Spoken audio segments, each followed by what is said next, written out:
Tapos ang mga halaman dry, walang araw masyado. Hello, kanina wala kang boses ha. Thank you sis life. Tumahimik.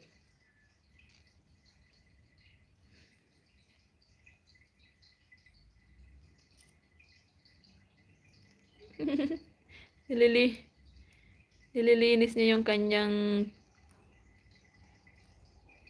paa.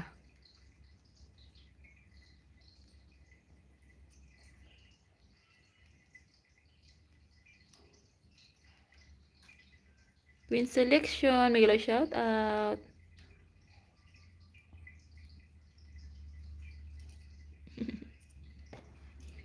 Yung malaki naming aso. Yun, pumasok na. Pumasok na. Nanunuka kasi to. Nanunuka.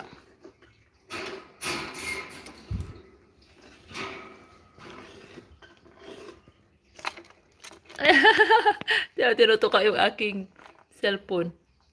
Huwag mo tukain ang aking kamay. Mabitawan ko to. Ay naku, kinuha na nga. Tinuka na yung aking cellphone. Ay naku, ayun na. Ang aking kamay ang tutukain. Naughty bird. Bakit mo ako tinutuka? Masakit pa naman tumanuka. Dalawa yan sila. Ay naku. Ang laki ng bunganga. Ikaw ha. Ng kanyang bahay. It's not parrot. I love birds. Ay, naku! Ang kamay ko. Naughty bird. Ay, naughty bird. Naughty. Ay, naku. Ang laki ng bunganga.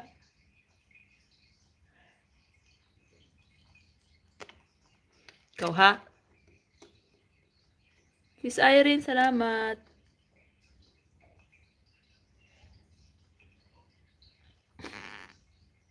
Ang isa tagong-tago. Dalawa yan sila. Ay, naku! Alam niya yung kamay ko. Tukain mo pa yung aking kamay, ha?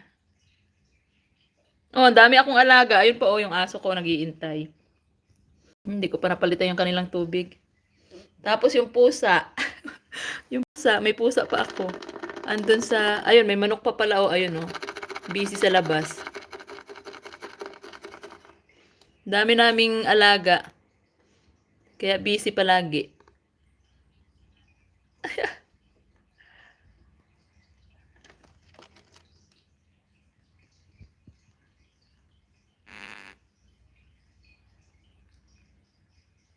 Ay, naku, ayan, tinuka na. Tinuka na.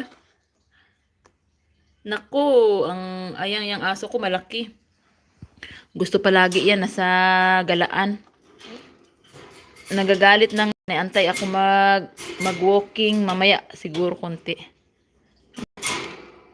Yan. Yan yung aso ko, oh. More! Yan, 'di ba? Ang dumi na ng ang salamin kasi nagagalit sa ibon. Pero yun, oh, manok. Salamat, 8 million in the house. Dito ko lang ilagay. Yan, para makita nyo yung aking kagubatan. Bakit kaya madilim? Yung mga isda. Labrador, oo, Labrador yan. Mabait. Mabait na aso kasi yung pusa hindi niya, manok, ibon, hindi niya yan inaaway. Ito siguro akala niya yung ibon. Pero hindi naman niya nang aaway, parang gusto niya lang laruin. Yung pusa, ayan, magkalaro na rin sila. Saka ko napuntahan yung bahay nyo ha, cellphone kasi itong gamit ko. Ayan, dito muna siya. Ewan ko ano ba to, paano ba ito malaman kung full size?